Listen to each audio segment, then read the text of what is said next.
Dear students, हमारा topic चल रहा था स्कंद नियंत्रण।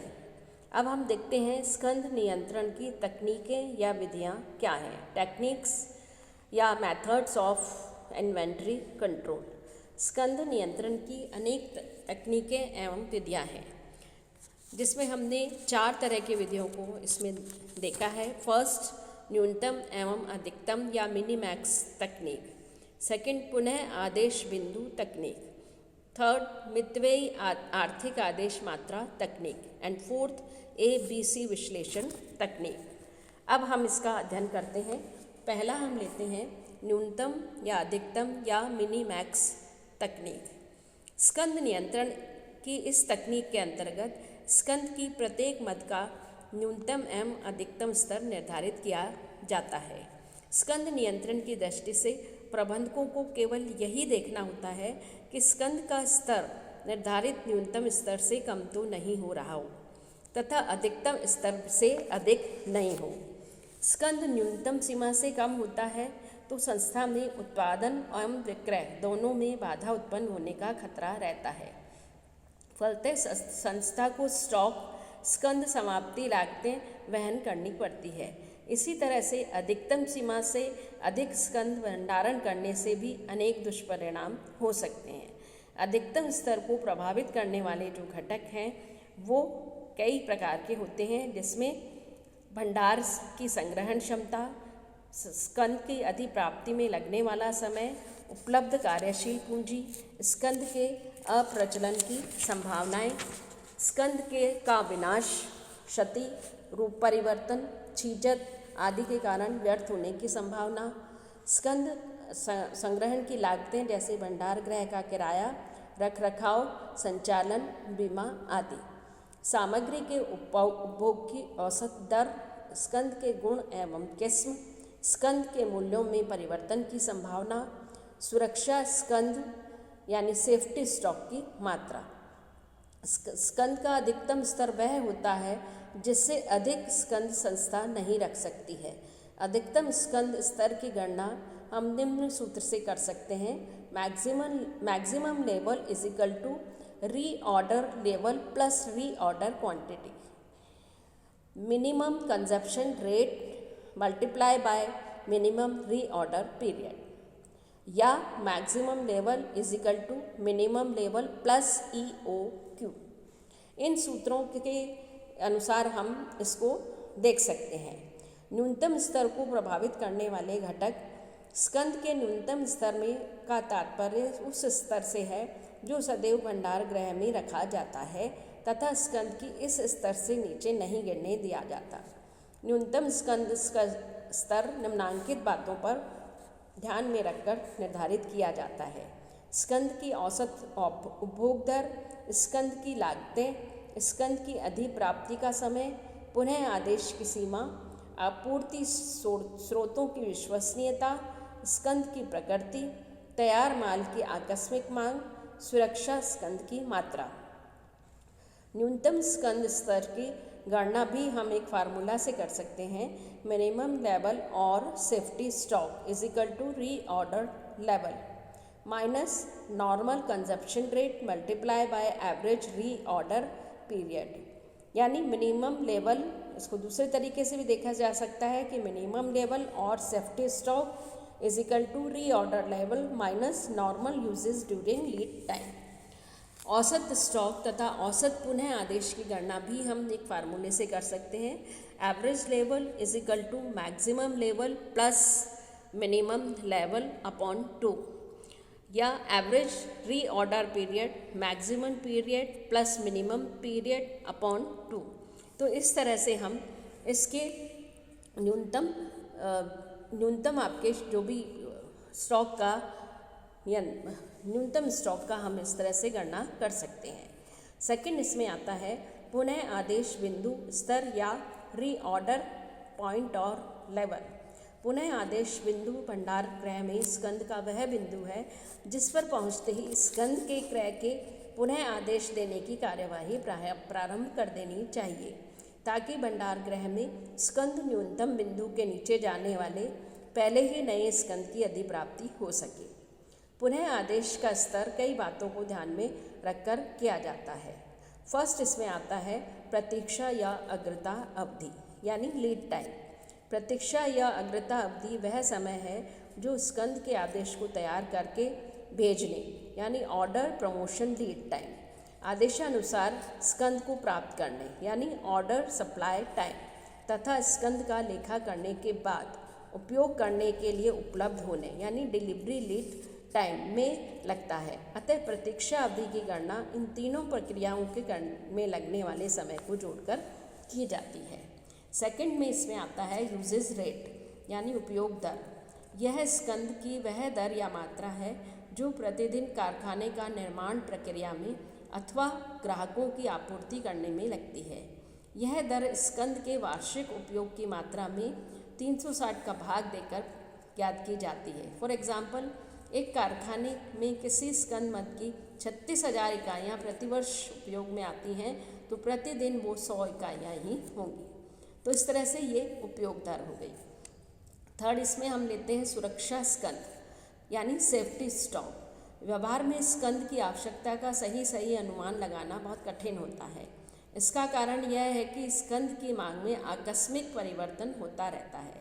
इसीलिए संस्था में सुरक्षा स्कंद की व्यवस्था की जाती है। अतः सुरक्षा स्कंद वह अतिरिक्त स्कंद है जो अप्रत्याशित या आकस्मिक परिस्थितियों के लिए आरक्षित रखा जाता है ताकि निर्माण प्रक्रिया या ग्राहक आपूर्ति में व्यवधान को टाला जा सके।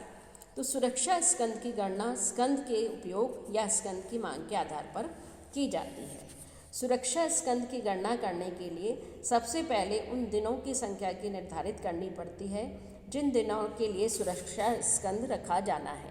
तत्पश्चात स्कंद के दैनिक उपयोग या दैनिक मांग की इकाइयों मात्राओं को उन दिनों की संख्या से गुणा कर दिया जाता है। तो इसका गुणनफल ही सुरक्षित स्कंद है। फॉर एग्जाम्पल, एक संस्था के 10 दिनों के सुरक्षा स्कंद रखना चाहती है। उस संस्था का दैनिक उपभोग 25 इकाइयाँ हैं तो ऐसी दशा में सुरक्षा स्कंद 25 गुणा 10 यानी 250 इकाइयों का होगा। सुरक्षा स्कंद के दिनों के निर्धारण करने में अनेक बातों को ध्यान में रखना पड़ता है। स्कंद की उपयोग दर, इसमें लगने वाले उच्चावचन, स्कंद विहीन परिस्थितियों में संस्था की हानियाँ, लागतें, स्कंद की लागतें आदि को ध्यान में रखकर सुरक्षा स्कंद के दिनों को निर्धारित किया जाता है। किंतु सामान्यतः व्यावसायिक संस्थाएं सुरक्षा स्कंद के दिनों का निर्धारण करते समय स्कंद विहीन होने की लागतों तथा स्कंद रखने की लागतों को ही विशेष रूप से ध्यान में रखती है। जिस बिंदु पर इन दोनों में लागतों में संतुलन होता है वही बिंदु सुरक्षा स्कंद बिंदु होता है। सामान्यतः संस्थाओं में सुरक्षा स्कंद का स्तर स्कंद की न्यूनतम स्तर होता है। इसी आधार पर सुरक्षा स्कंद में मितव्ययी आदेश मात्रा जोड़कर स्कंद का अधिकतम स्तर ज्ञात किया जा सकता है। पुनः आदेश बिंदु यानी रीऑर्डर पॉइंट या आरओपी को गणना करने के लिए reorder level is equal to maximum usage गुणा मैक्सिमम रीऑर्डर पीरियड या ROL L multiply by UR plus safety days, या इसके बाद ROL L plus UR plus S। Lead time का मतलब प्रतीक्षा अवधि, UR का मतलब usage rate and S for safety stock. तो इस तरह से हम इस तरह के सेफ्टी स्टॉक को ज्ञात कर सकते हैं। इसके बाद आपकी जो तकनीक आती है वो है मितव्ययी आर्थिक आदेश तकनीक। मितव्ययी आर्थिक आदेश मात्रा स्कंद के क्रयादेश की वह मात्रा है या क्रयादेश का वह आकार है जिस पर कोई संस्था न्यूनतम लागत पर माल की अधिप्राप्ति कर सकती है। मितव्ययी आकार से कम मात्रा में स्कंद का क्रयादेश देना संस्था के लिए लाभदायी नहीं होता है क्योंकि इसमें कुल क्रयादेश लागत बढ़ जाती है। यदि कोई संस्था वर्ष भर आवश्यकता का स्कंद एक साथ क्रय करती है तो स्कंद की लागत यानी कैरिंग कॉस्ट बढ़ जाएगी, जबकि आदेश देने की लागत ऑर्डरिंग जो कॉस्ट है वो कम हो जाएगी। दूसरी ओर यदि संस्था थोड़ी थोड़ी मात्रा में स्कंद का क्रयादेश करती है तो क्रयादेशों की संख्या बढ़ने से कुल क्रयादेश व्यय बढ़ जाएंगे और संस्था के पारिमाणिक छूट से वंचित रह जाएगी, किंतु ऐसा करने से स्कंद की लागतें कम हो जाएगी।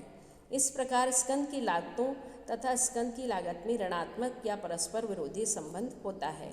अतः स्कंद का क्रयादेश उस मात्रा या आकार पर दिया जाना चाहिए जहाँ पर स्कंद रखने की लागतों तथा क्रयादेश देने की लागतों में संतुलन स्थापित होता है। क्रयादेश की इस मात्रा पर स्कंद न्यूनतम व्ययों पर प्राप्त किया जाता है, इसलिए इस मात्रा को मितव्ययी या आर्थिक आदेश मात्रा या EOQ कहते हैं। यह भी आपके 3 विधियों के हिसाब से ज्ञात की जाती है, भूल एवं सुधार विधि या तालिका विश्लेषण विधि, सेकंड सूत्र विधि और थर्ड लेखाचित्र विधि। इन विधियों के आधार पर इसको ज्ञात किया जाता है। और इसके बाद आपके आती है ABC विश्लेषण तकनीक। ABC विश्लेषण तकनीक यानी इसका पूरा नाम है ऑलवेज बेटर कंट्रोल एनालिसिस, सदैव श्रेष्ठतर नियंत्रण विश्लेषण। स्कंद नियंत्रण की यह तकनीक अपवाद द्वारा प्रबंध विचारधारा से संबंध रखती है। यह तकनीक मूल रूप से इटली के अर्थशास्त्री पैरेटो द्वारा प्रतिपादित पैरेटो लॉ पर आधारित है। स्कंद नियंत्रण के क्षेत्र में इस तकनीक को लागू करने का श्रेय डेकी को दिया जाता है। वस्तुतः किसी भी कारखाने में स्कंद की सैकड़ों मदें हो सकती हैं। इन मदों के स्कंद नियंत्रण के लिए समान नीति अपनाना या समान तकनीक से मितव्ययी आदेश प्राप्त आदेश मात्रा या पुनः आदेश बिंदु निर्धारित करना समुचित व्यवहारिक नहीं होता, किंतु ABC विश्लेषण ऐसी तकनीक है जो सभी प्रकार के स्कंद मदों और नियंत्रणों के लिए होती है। A वर्ग में हम उन मदों को रखा जाता है जिनका उपयोग की गति सर्वाधिक होती है। ये मदें सर्वाधिक महत्वपूर्ण एवं मूल्यवान होती हैं।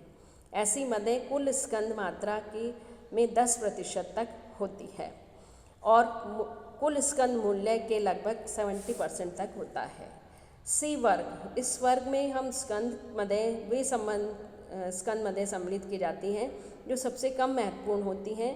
कुल स्कंद में इनकी मात्रा लगभग 70% सर्वाधिक होती है, जबकि कुल मूल्य स्कंद मूल्य का 5 से 10% तक होता है। B वर्ग जो है वो A तथा C के बीच की स्कंद की B वर्ग में रखी जाती है। ऐसी मदों में कुल स्कंद का मूल्य लगभग 20% भाग लगा होता है। इनकी संख्या में कुल स्कंद मदों के लगभग 20% ही होती है। तो इस तरह से स्कंद वर्गीकरण में 3 श्रेणियों की स्कंद की मदों को मात्रा एवं मूल्य के प्रतिशत के में अलग अलग उद्योगों में थोड़ा अंतर हो सकता है, किंतु मूल आधार यही होता है। तो इस तरह से हमने देखा कि इस विश्लेषण से स्कंद की सभी मात्राओं के महत्व के आधार पर उसको वर्गीकृत किया जा सकता है। इससे प्रबंधक महत्वपूर्ण स्कंद मदों पर अधिक ध्यान केंद्रित कर सकता है तथा कम महत्वपूर्ण मदों पर नियंत्रण का कार्य अधीनस्थों पर छोड़ सकता है।